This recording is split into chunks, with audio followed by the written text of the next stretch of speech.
I'm here at the Bronx American Lease Facility. I got exclusive access today. We're gonna talk to Josh about new software, about leasing, about driving these American Lease Fisker Oceans in New York City. Let's get into it. First, I took a look around the facility. This is where Uber drivers go in the Bronx to pick up and drop off their vehicles. Saw my first red Ocean in person, which was right beside the Indigo car. Josh powered that up for me and let me sit in there.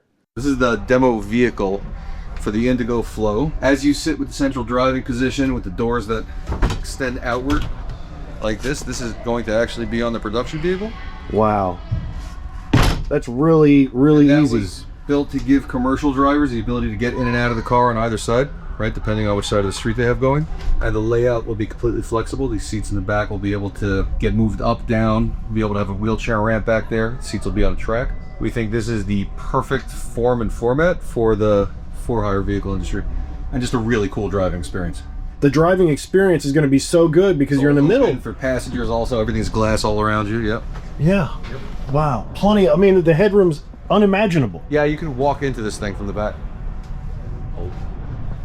But you see the size of it, especially next to your car in the Ocean, how much smaller it is, and how much more interior space you have. Yeah, they're basically the same size on the exterior.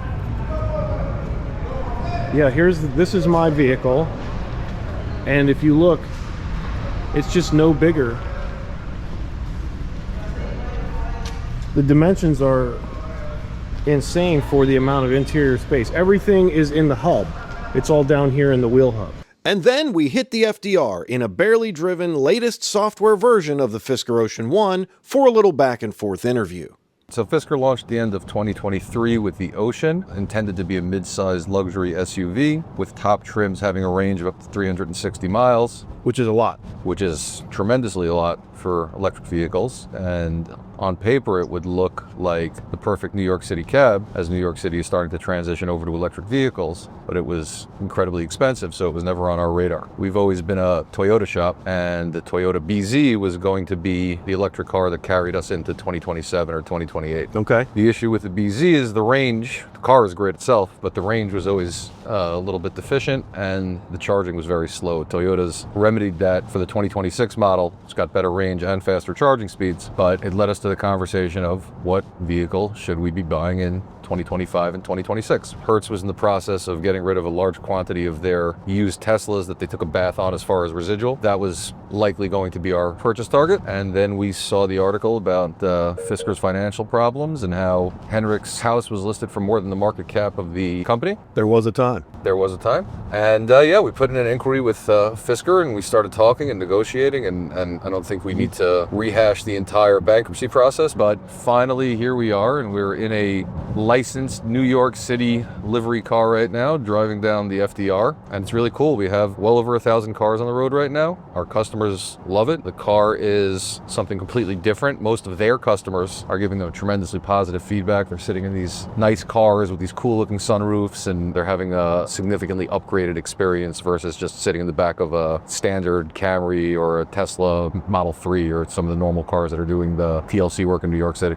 Huge back seat as well, too. Very big backseat. It's exactly like you said, it's the perfect NYC taxi. As far as the rental process, affordability-wise, is this? So as far as the vehicle and the pricing in the market segment in New York City, this is by far the most affordable electric car that's commercially available with the big rental providers for this industry. But this is also one of the cheapest cars you can get in general for this industry right now. We obviously bought the car at a discount, which we are passing along to our customers, which was the plan because driving electric cars in New York is difficult. The infrastructure is not there yet. Chargers are in kind of out of the way places. There could be lines for them sometimes. So there will be an adjustment process where my customers are going to have to work harder for an electric car versus a standard ICE car or a hybrid. We wanted to have something that we could price competitively, which would kind of offset the pain that they were going through. They make more money with these cars. They're qualifying for higher tiers with Uber. They're getting better tips from their customers because the customers are enjoying the ride in something that's unique and more luxurious. So it's a win-win for the customers, has really strong demand for us. So our customers are happy, their customers are happy. It's a great ecosystem. Talk about a lease process. I want to start driving a Fisker Ocean with you guys. So you have to have a special license, supplemental driver's license in New York City with the Taxi and Limousine Commission. You can't just come in off the street and rent a car. There's a process there where you have to go through some driver tests, and you have to go through background checks with the city, drug testing, wheelchair accessible training classes. It's a process getting this license. The vehicle has to be licensed with the Taxi and Limousine Commission, and the driver has to be licensed with the Taxi and Limousine Commission. These are people that do this for a living every day. New York City is unique like that, where the drivers here tend to be professional drivers as opposed to people that are side gigging with their own personal car after work or whatever it is. These people generally stay with us for months or years. Some people have been with us for more than a decade type of relationship. So when they lease a vehicle, and like you said, the charging infrastructure, how are they charging the cars currently? So we have relationships with a few of the major providers in New York City, Revel being the largest level 3 provider. The drivers are pointed to those providers. The providers will occasionally run promotions. Uber also has a promotion with Revel, so the drivers get discounted rates that vary based on the tier of their driver rating. And then there's more coming online. I know BP is bringing a lot of chargers online soon, but for now, Revel is the dominant player in New York City, and there's just enough to support the cars that are here now. There's a few chargers in Manhattan proper, there's some in Queens, there's some in Brooklyn, there's actually none in the Bronx right now, but there are some coming online. We're also going to be adding level 3 charging to our 3 facilities as well in the Bronx and Brooklyn. But like everything else in New York City, construction takes years. Power upgrades take,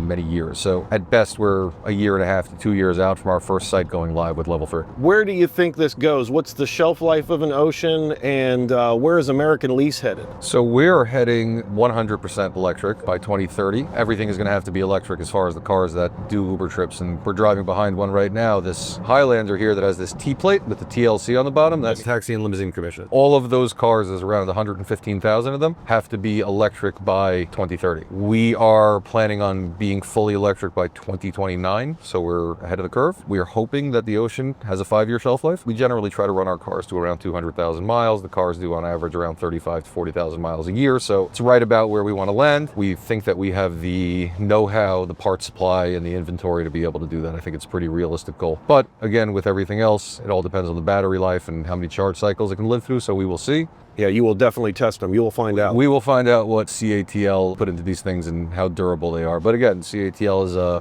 major battery manufacturer, and we're assuming the product is quality and the longevity is going to be there. Yeah, biggest in the world. I've talked to Will from Indigo. Is there anything you can share with that partnership? I know you put some orders in. Yes, we have a 1,000 car order in so far for the Indigo Flo ride, and we think that's going to be the next generation and really probably the best car as far as a structure that's going to be geared towards the ride-hail industry for us, because it's a combination of space, efficiency, size. It's much lighter. The range isn't as good as the Ocean, but because the battery is so much smaller, the charging takes 25% of the time. So we think it's the right blend. Ultimately, weight is the enemy with EVs. It's what leads to increased tire wear, blowouts, suspension issues. You solve for that, you solve for a lot of issues with EVs. The infrastructure is a 300-mile infrastructure now, but when the infrastructure catches up, 120, 150-mile range vehicle kind of solves all the problems. Now, there's a couple models. There's an Ocean right there. The Dash, is that the first one you're working with them? So the Dash is their vehicle that's going to be a low-range, small radius delivery vehicle. I don't think we're going to be getting involved with that vehicle. We're going to be getting a ride with the Flo, and the Flo will have a range of anywhere between 200 and 260 miles. And we would obviously go for the longer range, but something around 250 with a proper charging infrastructure in New York City should be sufficient. Plan is for the Flo to launch in 2027, and by then there should be another 500 to 600 level 3 chargers online in New York City, and then we think that there'll be a sufficient supply of level 3 plugs. Talk to me about the Ocean. What is it really providing drivers with right now? It's providing them with an electric car with a very substantial range for a price lower than they would even be able to get a standard ICE car for. Green and electric rides both have a higher per ride rate for the driver and have higher demand. And then obviously being future proof, once you're into the electric car car, you know how to operate it, you understand how to build a routine, you understand where your chargers are. Drivers know what they're going to do before they do with the experienced drivers. They know what areas they're going to be at what time of the day. And for some drivers, it's a multi-year learning curve. Being able to do this now when there is not much in terms of electric competition on the streets is going to give them a significant advantage for the future. As far as the mileage, I'm hearing north of 300 because again, this is New York driving, right? It's low speed, High regen.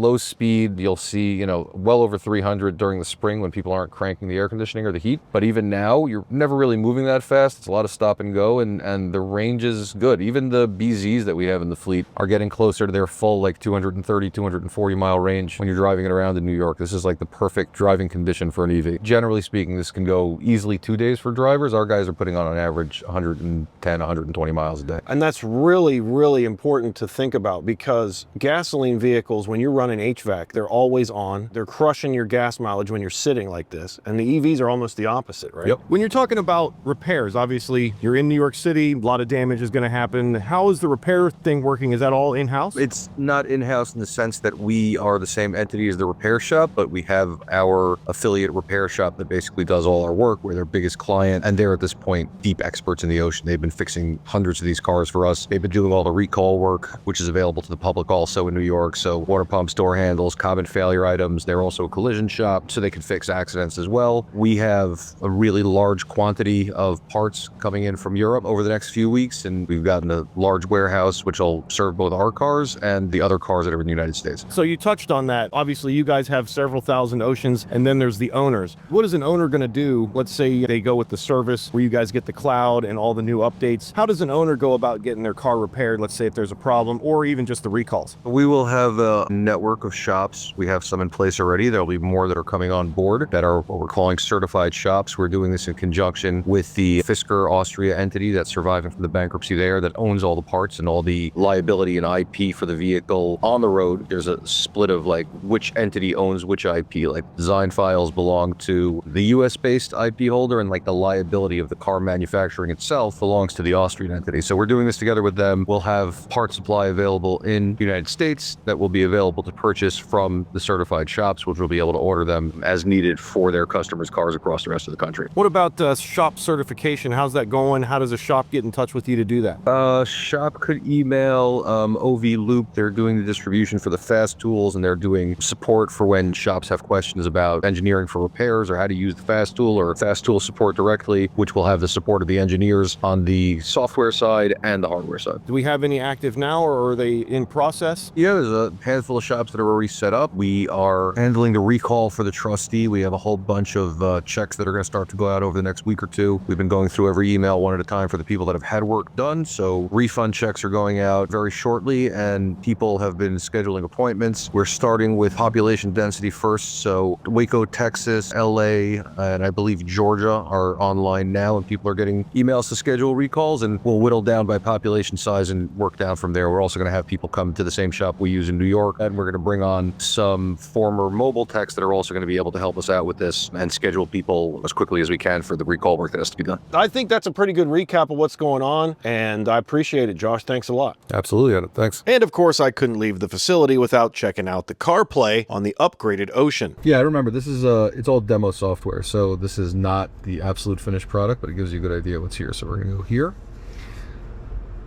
Let's connect your phone. So you're going to look for Water kit. Yep. In there. Got Yep. it. Okay. Connect to CarPlay. Connect. Yep. All right. So make sure. And there we go. Wow. So that is my phone on CarPlay. I got to maybe zoom out here. And there's the home. Wow. Yep. So you can see, here we are. So this is what you can look forward to whenever this is out. Wow, that is so cool. And then this is this, yeah, here, okay, so you click into it and here it is. That's just as good, if not better, than the actual navigation was as far as the speed.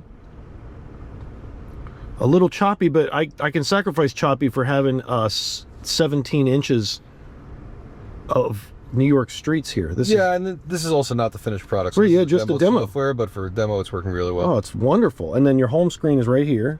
Yep, you go here with the home, right? Oh, okay, so that's home. Okay, That's so home. That'll take you back to the main menu. wow. Okay, let me just navigate to home. Let's navigate to home and hit go. Let's see what it does. Starting route to home. Head south on Casanova Street, then take the first right onto Randall Avenue. There it is. CarPlay functioning. It's got everything. Here's your arrival times. Oh, this is wonderful. Okay, wow. So let's end that route. Very good. And then let's see. Go into Spotify here. Yeah, let's do audio. So if I'm playing, let's see. So it's the entire screen. We don't want to get copyright, but that's some New York people. Yeah, so this is all the CarPlay stuff, and Yeah, you obviously also still do have Spotify on the home screen here. right, yeah, it's a native app already, right? Yeah, so that's, it's over here. You still have regular Spotify. You could run that too. Okay. Yep. Yep. So Okay. Very nice. you either run it native or you can run it off your phone. Okay. There you have your YouTube and Prime Video section, Wow. and then you're back to Okay, and then so yeah, we go back to our, let's go home for CarPlay. So now I've got my song, I've got my map, and this is the triple display. But this here just looks like you pulled up your iPad or whatever, but it is CarPlay. That is so nice. And I've just never seen any of it at this size, but this is definitely CarPlay because it only has CarPlay apps, Electrify America, a better route planner. you're gonna have your estimated range reset. Oh, this is big. This is You're one of gonna the big be- 2.5s. Yep, you're gonna be able to change your standby time. Okay, so there's the 30-second standby time, and then estimated range reset, which is great. That way, if you've been doing spirited driving, you can get it to switch back. Yep, you're gonna be able to adjust your regen in each mode. Oh, okay, so that's all three modes, and then normally it was just one. Right. You have your torque vectoring here too. Okay, and then the torque vectoring as well. That's really cool. And fun mode. Yep. Okay, great. Which is where most people are going to be anyway. Yeah, that's the ideal. You know, hyper is too much. Earth is not enough. Yep. Okay. What questions do you have? Let me know in the comments below. How do you feel about the Fisker Ocean? I would love to know your thoughts. Join Patreon or become a YouTube member for early access to videos and subscribe for more. We'll see you on the next one. Hey, smash the like button. Thank you.